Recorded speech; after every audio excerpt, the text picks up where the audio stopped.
ఒక గ్రామంలో కాంతమ్మ తన ఇద్దరు కూతుళ్ళైన రాధ ఇంకా మధులతో కలిసి నివసిస్తూ ఉంటుంది.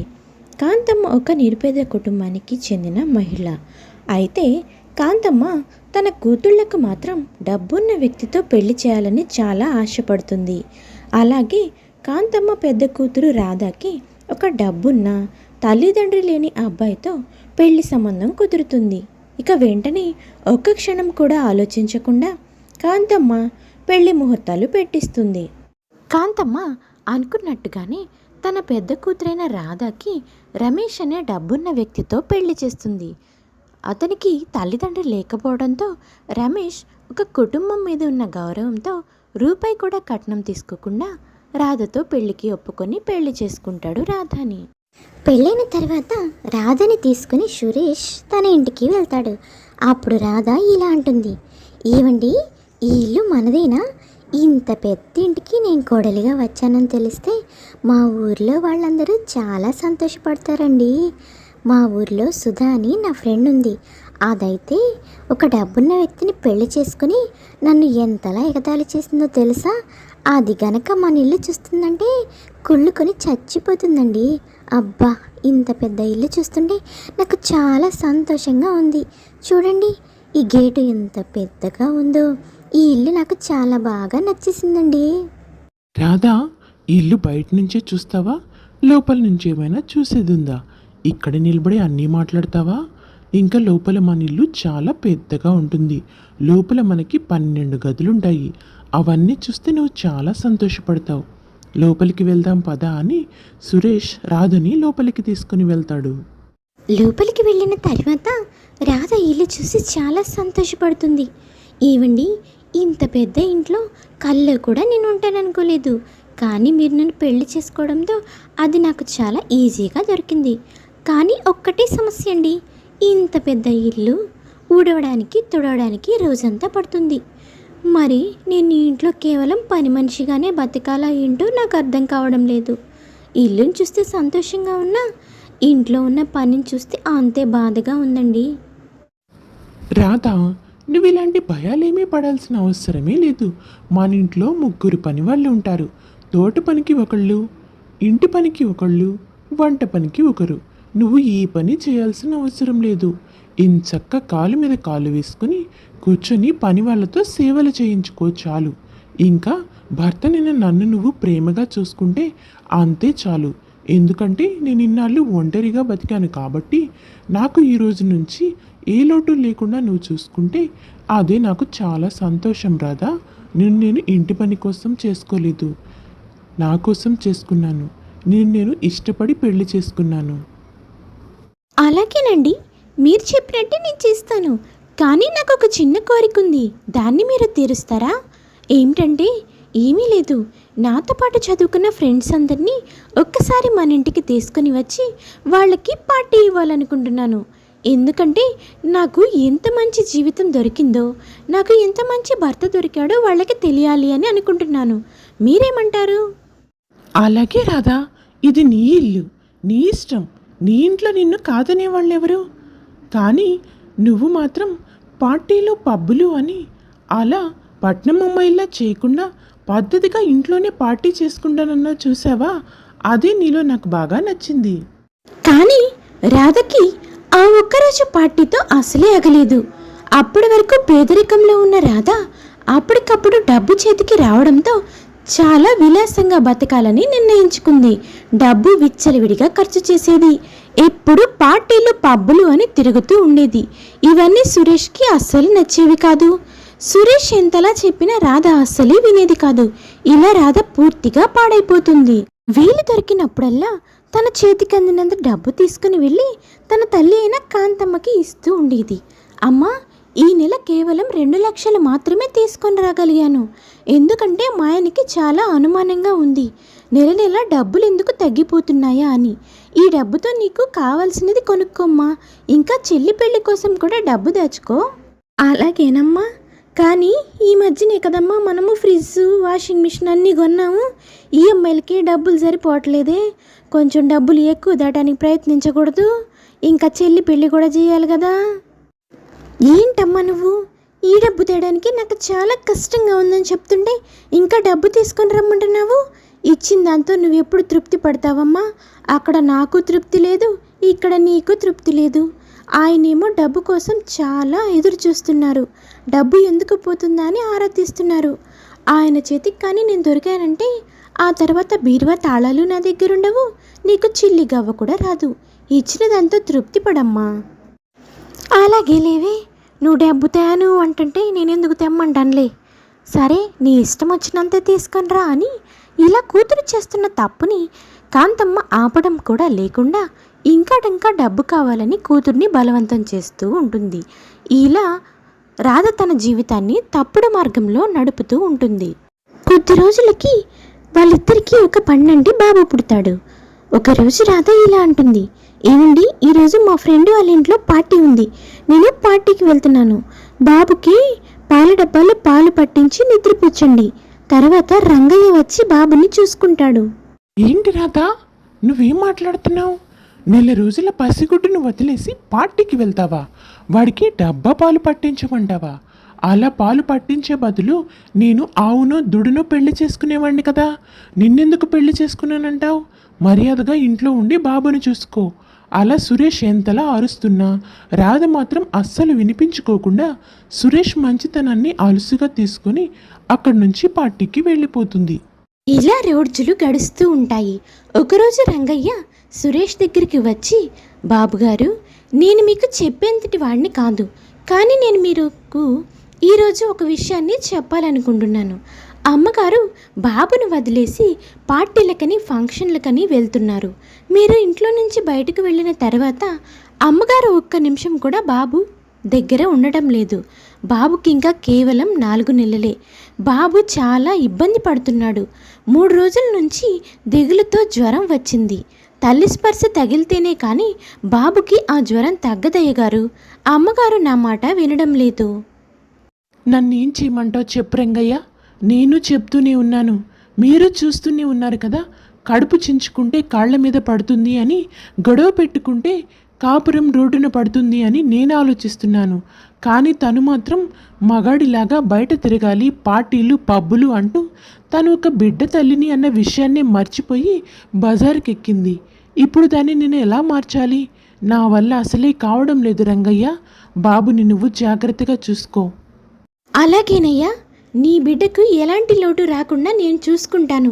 నేను మీ నాన్నగారి దగ్గర పనిచేశాను. అప్పటి నుంచి మీరంటే నాకు చాలా ఇష్టం. మిమ్మల్ని ఎలా పెంచానో మీ బాబుని కూడా నేను అలాగే పెంచుతాను. కానీ అమ్మగారిని మార్చుకునే ప్రయత్నం చేయండి అయ్యా. మీ ఉప్పు తిన్న విశ్వాసంతో చెప్తున్నాను. ఆఖరికి పనివారి చేత కూడా చెప్పించుకున్నాను అన్న బాధలో సురేష్ ఉంటాడు. రాధా, ఈ టైంలో ఎక్కడికి బయలుదేరావు? బాబుకి అంతలా జ్వరంగా ఉంటే బాబుని వదిలేసి నువ్వెక్కడికి వెళ్ళాలనుకుంటున్నావు? ఏ పార్టీకి వెళ్తున్నావు? మర్యాదగా నోరు మూసుకొని ఈరోజు ఇంట్లోనే ఉండు. లేదండి, తను నా క్లోజ్ ఫ్రెండ్. నేను వెళ్ళకపోతే తన కేక్ కూడా కట్ చేయనని చెప్పింది. అయినా బాబుని రంగయ్య దగ్గర పడుకోబెట్టాను కదా. ఇంకా మీకు వచ్చిన ఇబ్బంది ఏంటి? మీరు ప్రశాంతంగా నిద్రపోండి. నేను ఇవాళ కార్ తీసుకుని వెళ్తున్నాను. మీకు ఏమన్నా పనులుంటే వేరే కార్ బుక్ చేసుకోండి. రాధా, నీకు ఆఖరిసారిగా చెప్తున్నాను, నేను చెప్పిన మాట కనుక నువ్వు వినకపోతే నీకు విడాకులు ఇస్తాను. అప్పుడు నీకు ఈ డబ్బు, ఆస్తి, పలుకుబడి, పేరు, దర్జా ఏమీ ఉండవు. అప్పుడు నువ్వెలా పబ్బులకి పార్టీలకి తిరుగుతావో నేను చూస్తాను. ఇవ్వండి. అలా అయినా సరే చట్ట ప్రకారం మీ ఆస్తిలో సగం ఆస్తి నాదే. అలా అయినా సరే నా చేతిలో కొంత డబ్బు ఉంటుంది. ఇప్పుడైనా నేను మిమ్మల్ని అడిగి తీసుకోవాలి. కానీ మీరు విడాకులు ఇస్తే చచ్చినట్టు సగం ఆస్తి ఇవ్వాల్సిందే కదా. ఇలా సురేష్ ఎన్ని మాటలు చెప్పినా సరే రాధ మాటకి మాట సమాధానం చెప్తూనే ఉంటుంది. ఆఖరికి రాధ మాటే గెలుస్తుంది. రాధ కార్ తీసుకొని పార్టీకి వెళ్ళిపోతుంది. సురేష్ ఆ రోజు చాలా బాధపడతాడు. ఆ రోజు మధుకి ఒక ఫోన్ కాల్ వస్తుంది. అప్పుడు మధు తన తల్లి అయిన కాంతమ్మ దగ్గరికి వచ్చి, అమ్మా, నేను నీకు ఇప్పుడు ఒక విషయం చెప్తాను, కానీ నువ్వు కంగారు పడకుండా వినాలి. అక్కకి యాక్సిడెంట్ అయిందంట. బావ ఫోన్ చేశాడు.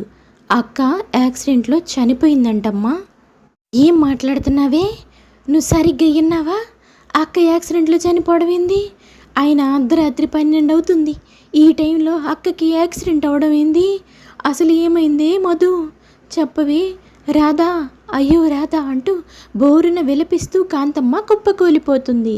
అవునమ్మా, అక్క పార్టీకి వెళ్తాను అని చెప్పి బావ కార్తాళాలు తీసుకొని బావ ఎంత చెప్పినా వినకుండా బావతో గొడవ పెట్టుకుని వెళ్ళిందంట.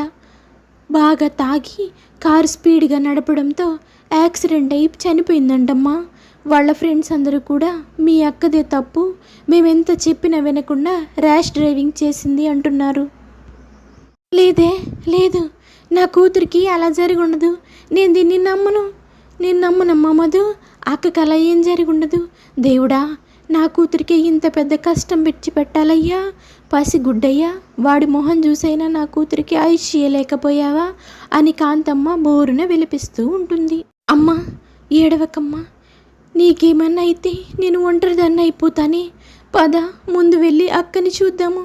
పదమ్మ వెళ్దాం అని ఇద్దరు కలిసి సురేష్ ఇంటికి వెళ్తారు. అక్కడ చేయవలసిన కార్యక్రమాలన్నీ చేసేస్తారు. ఆ తర్వాత సురేష్ మాత్రం ఒక్క కన్నీటి బొట్టు కూడా రాల్చడు. ఏదో మొద్దు పారిపోయిన శిలా విగ్రహంలాగా ఒక్కచోటే కూర్చొని కదలకుండా. తర్వాత కాంతమ్మ ఇంకా మధు 10 రోజులు అక్కడే ఉంటారు. కార్యక్రమాలు పూర్తయిన తర్వాత కాంతమ్మ ఇలా అడుగుతుంది. ఏమయ్యా సురేష్, మా అమ్మ ఎందుకు చనిపోయిందో ఇప్పటికైనా కారణాలు తెలిసాయా? ఇంకా కారణాలు తెలిసేదేంటండి, ఆ రోజే చెప్పారు కదా కార్ డ్రైవ్ చేస్తూ యాక్సిడెంట్ అయి చనిపోయిందని. అయినా ఆ రోజు మా అన్నయ్య ఎంత చెప్పినా వినలేదు. నేను కూడా ఫోన్ చేసి మాట్లాడాను అమెరికా నుంచి. వద్దు వదిన, చిన్న బాబుని వదిలేసి ఈ టైంలో పార్టీలు అవసరమా, ఒక 6 నెలలు ఇంట్లో ఉండొచ్చు కదా అని. అయినా కూడా వినకుండా వెళ్ళింది. ఫుల్గా తాగేసి వచ్చేటప్పుడు యాక్సిడెంట్ అయింది. తనతో పాటు ఉన్న ఫ్రెండ్స్ అందరికీ కూడా చిన్నగా గాయాలయ్యాయి.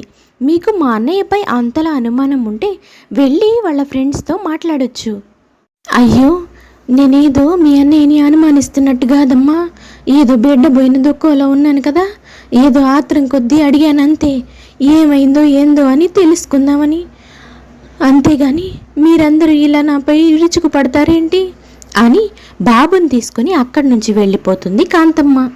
తర్వాత మధు సురేష్తో ఇలా అంటుంది. చూడు బావా, మా అమ్మ ఏదో చాదస్తంతో మాట్లాడుతుంది, కానీ నిన్ను చూస్తున్నాను. నువ్వు 10 రోజుల నుంచి కనీసం ఒక్కసారి కూడా ఏడవలేదు. గుండెల్లో ఉన్న దుఃఖాన్ని కళ్ళలో నుంచి బయటికి పంపిస్తేనే బావా ఆ దుఃఖం తీరిపోయేది. నీకు ఎంతలా ఏడవాలనిపిస్తే అంతలా ఏడు. మగవాళ్ళు ఏడవకూడదని ఎక్కడా రూల్ లేదు. నువ్వు ఏడ్చినప్పుడే నీ మనసులోని దుఃఖం అంతా తగ్గిపోతుంది బావా. మేమందరం మీ వాళ్ళమే కదా, ఎందుకు ఇలా ఉంటున్నావు? అవునన్నయ్య, మధు చెప్పింది చాలా కరెక్ట్. నువ్వు ఏడవకుండా ఇలా కూర్చోవడం నాకు చాలా కష్టంగా ఉంది. నిన్ను చూడ్డానికి సరిగ్గా తిండి తినడం లేదు. ఎప్పుడూ బాబుని చూస్తూ అలా ఉండిపోతున్నావు. వాడి కోసం మేమందరం లేవా అన్నయ్య?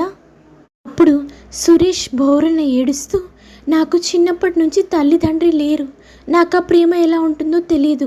తల్లి ప్రేమ చాలా విలువైనది, అది నా కొడుక్కి దూరం అయిపోయింది. ఈ రోజు నుంచి నా బిడ్డ అనాథగా తల్లి లేని బిడ్డలా పెరగాలి. నాకున్న ఒకే ఒక్క దిగులంతా అదే. అందుకే నేను ఇలా ఉన్నాను. నా బిడ్డను చూస్తుంటే నాకు చాలా దుఃఖంగా ఉంది అని చాలాసేపు గట్టిగా కేకలు వేస్తూ ఏడుస్తూ ఉంటాడు. సురేష్ ఏడుస్తుంటే ఇంట్లోని పనివారు అందరూ అదే పనిగా చూస్తూ నిలబడిపోతారు. ఎవ్వరికీ ఓదార్చే ధైర్యం కూడా రాదు. ఎందుకన్నయ్య ఇంతలా బాధపడుతున్నావు? బాబుని చూసుకోవడానికి నేనున్నాను కదా. నేనున్నంతకాలం బాబుకి ఎలాంటి దిగులు రాదు. కావాలంటే పెళ్లి చేసుకోకుండా నేను బాబు కోసం ఇక్కడే ఉండిపోతానన్నయ్య. నువ్వు ఉంటానన్నావని నిన్నిక్కడ నేను ఉంచలేను కదమ్మా. నువ్వు నా బాధ్యత, నువ్వు నా బంధం. నీ జీవితాన్ని నేను నాశనం చేయలేను. బావా, నేను బాబుని చాలా జాగ్రత్తగా చూసుకుంటాను. నువ్వేమీ దిగులు పడకు. బాబుని నేను చాలా జాగ్రత్తగా చూసుకోగలను. బాబు అంటే నాకు చాలా ఇష్టం. నువ్వింకా బాబు గురించి ఆలోచించొద్దు అని చెప్పి మధు అక్కడి నుంచి వెళ్ళిపోతుంది. బాబుకి పాలు తాపించి నిద్రపుచ్చుతుంది మధు. కానీ మధు మనసులో ఒకటే ఆలోచన జరుగుతూ ఉంటుంది. అదేంటి, బావ అక్క చనిపోయినందుకు ఒక్క కన్నీటి పొట్టు కూడా కార్చలేదు. ఎప్పుడు చూసినా బాబు కోసమే ఏడుస్తున్నాడు. బాబంటే ఇష్టం ఉండొచ్చు, కానీ భార్య చనిపోయినందుకు కనీసం కంట్ల మట్టి ఒక్క చుక్క కూడా నీరు రాకుండా ఉందేంటి బావకి? అక్క చనిపోవడం వెనుక బావ ఏమైనా ఉన్నాడా? చిచి, నేనెందుకు ఇలా ఆలోచిస్తున్నాను? అయినా అక్క యాక్సిడెంట్లో చనిపోయిందని చూసిన వాళ్ళందరూ చెప్తున్నారు. ఆ టైంకి బావ ఇంట్లో బాబుతో ఉన్నాడు. బావ ఎలా చేసి ఉంటాడు? లేదు లేదు, బావ చాలా మంచివాడు. అక్క చాలాసార్లు చెప్పింది.